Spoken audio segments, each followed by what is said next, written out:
Oi, meus amores, tudo bem? Então, Bruxa de Salem com um relato muito interessante de hoje. O relato que me conta é um morador do sertão do Piauí. Ele vive lá como um fazendeiro e ele trabalha e vive nas redondezas, né?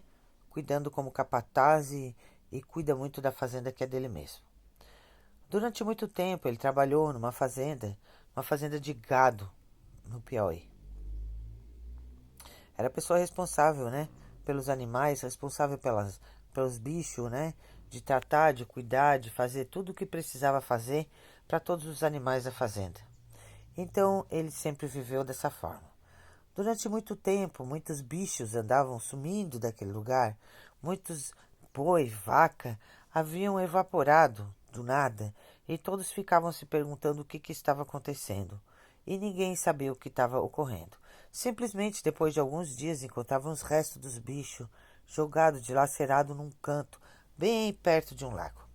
Então, um belo dia, um fazendeiro muito rico da região chamou essa pessoa que conta a história e disse a ela que queria que ela fosse ver o que tinha acontecido com duas vacas dele, que eram duas vacas premiadas que haviam sumido. Então ele disse que iria ver se encontrava esses bichos. Então ele adentrou a mata, uma mata fechada, um cerrado trancado, porque lá no norte, né, nessa região, é tudo assim cerrado, sabe? As coisas são tudo muito. A mata é muito fechada, muito escondida. São assim, com espinhos e tudo mais. Então ele avançou pelo cerrado adentro, né, por essa mata, que não era uma mata, bem, é um cerrado, para ver se encontrava esse animal, que estava fazendo alguma coisa de errado com essas vacas. Ou se encontrasse de repente essas vacas premiadas, porque elas valiam uma grana altíssima para esse fazendeiro. Então ele começou a ir. E conforme ele avançava, a lua, né, porque era uma noite de lua cheia, a lua iluminava o seu caminho. E ele foi indo, encontrou alguns restos de bicho morto pelo caminho, algumas coisas similares, mas segundo ele, era normal naqueles lugares encontrar coisas do tipo, porque sempre tem animal predador assim mais no interior, né? Então ele disse que isso não assustava nem um pouco. Então ele seguiu, continuou. Dali para frente, ele começou a ouvir uns barulhos muito esquisitos que estavam fazendo bem mais na frente que ele. Tipo, ele estava aqui, mas ele ouviu um barulho lá na frente, bem na frente. Então ele, calmo, com muito sossego, continuou seguindo viagem para aquele determinado local. Tipo, foi buscando, né, para ver onde é que aquele lugar ia dar. Chegando lá, antes dele chegar, ele viu um barulho que era dentro da mata, bem para dentro de um cerrado. E lá não tinha como ele ir com o cavalo. Então ele apeou o cavalo e foi caminhando com o facão na mão. E ele disse que foi abrindo, né? O lugar. Tipo, dava facão usado assim, né? E abria caminho para ele poder estar chegando aonde estava vindo aquele barulho estranho. E assim ele foi, mais ou menos em 5 minutos abrindo caminho. De repente ele disse que, ao abrir assim uma clareirinha, ele olhou à frente dele. Ele teve a visão que mais apavorou a vida dele. Lá estava, no meio da estrada, um homem de mais ou menos 2 metros de altura de costa.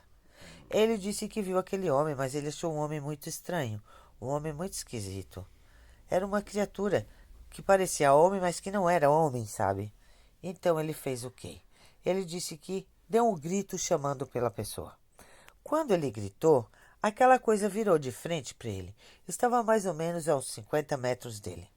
Virou de frente para ele e quando virou, o assombro foi instantâneo. Ele disse que viu um bicho que era com corpo de homem, mas que tinha mais ou menos os 2 metros de altura e que tinha o corpo coberto por pelos. E a luz da lua instantaneamente clareou o olhar daquela coisa. Quando clareou, ele disse que o olhar era amarelo e tinha um olhar muito, mas muito maléfico. Ele disse que naquele momento ele paralisou, porque o bicho ficou observando ele à distância. O bicho olhava para ele, mas ao mesmo tempo olhava para o chão. E quando ele observou no chão, a vaca premiada estava morta diante do animal. As garras do bicho estavam cobertas de sangue. E ele disse que quando ele observou a vaca premiada morta no chão, o animal olhou para ele. Deu um uivo que parecia mais um grito do que um uivo de bicho. Era como se fosse um grito rouco de um homem gritando. Ele disse que era uma coisa surreal e mostrou os dentes para ele. Quando os dentes apareceram, estavam cheios de sangue, porque ele estava, claro, retalhando aquela vaca premiada para devorá-la. Então ele buscou força de onde não existia, mesmo estando paralisado, passou a mão no facão e saiu correndo pelo meio do cerrado afora. E ele via os passos daquele bicho vindo na sua direção numa velocidade muito grande. E ele disse que conseguiu subir no cavalo. E deu com tudo no cavalo para o cavalo poder correr. Só que não deu tempo. Aquela coisa se jogou em cima deles. E quando se jogou, derrubou o cavalo para um lado e ele para o outro. E foi e deu uma patada instantânea no cavalo que o matou na hora. E ele caiu assim, rolando numa vala onde tinha um certo buraco. Então o bicho tentava alcançar ele na vala, mas não conseguia.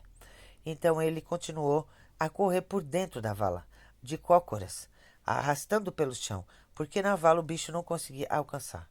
Então ele foi até que chegou perto do estábulo. Quando ele viu que estava numa distância mais ou menos boa do estábulo onde estavam os animais, ele começou a correr sem parar. Chegando no estábulo, fechou a porta e lá ele ficou trancado e imóvel num canto. Um animal batia nas portas, batia nas paredes. A estrutura do estábulo balançava todinha. Durante toda a noite ele passou por esse pesadelo. As portas ele arranhava com toda a força querendo pegar ele, mas não conseguiu adentrar o estábulo, onde estava ele e todos os outros animais. Se ele tivesse entrado lá, teria matado com ele e com um monte de animal. No outro dia, quando amanheceu o sol, a coisa parou de arrancar tudo, de bater, e ele abriu a porta. Quando abriu, viu tudo o que o animal tinha feito. Galinha, cachorro, tudo que existia naquele sítio, naquela fazenda, ele tinha matado. O cavalo que estava com ele, que ele montou para ir até o local, a coisa automaticamente trouxe arrastando até ali e estava todo dilacerado na porta do estábulo. Ele, quando viu toda aquela cena, dos bichos todos retalhados, tudo morto na frente do estábulo, ele logo chamou o dono da fazenda e disse que nunca mais iria aparecer por aquelas bandas. Daquele dia em diante, ele vendeu até a própria fazenda e foi embora do Piauí. Disse que nunca mais voltaria para aquele lugar, porque o que ele presenciou era muito horrível. E ele não queria mais ter que passar por nada disso. Hoje ele mora em São Paulo e ele não quer mais nem sair do Piauí. Disse que não volta mais lá nem para visitar familiares. Ele teve um trauma tão grande, tão apavorante, que ele não quer se dar o luxo de ter que viver uma situação como essa que ele viveu na terra dele. Esse é o relato do nosso amigo. Ele não se identifica e também não dá o nome da cidade, porque as aparições desse lobisomem ainda continuam naquele lugar e anda matando muitos animais lá ainda. Por isso que ele não quer identificar nada, para evitar transtornos para ele. Meu nome é Bruxa de Salem. Eu espero que vocês tenham gostado desse relato. Deixem o seu like, seu comentário e não esqueçam, se inscrevam no meu canal. Estou esperando relatos novos, histórias novas, coisas para a gente estar dividindo junto. Tá bom, meus amores? Um beijão bem grande. Mesmo aqui, acamada, com gripe, aborrecida, eu estou aqui contando essa história, esse relato para vocês. Mais tarde eu vou vir com um relato diferenciado. Beijo bem grandão para todos.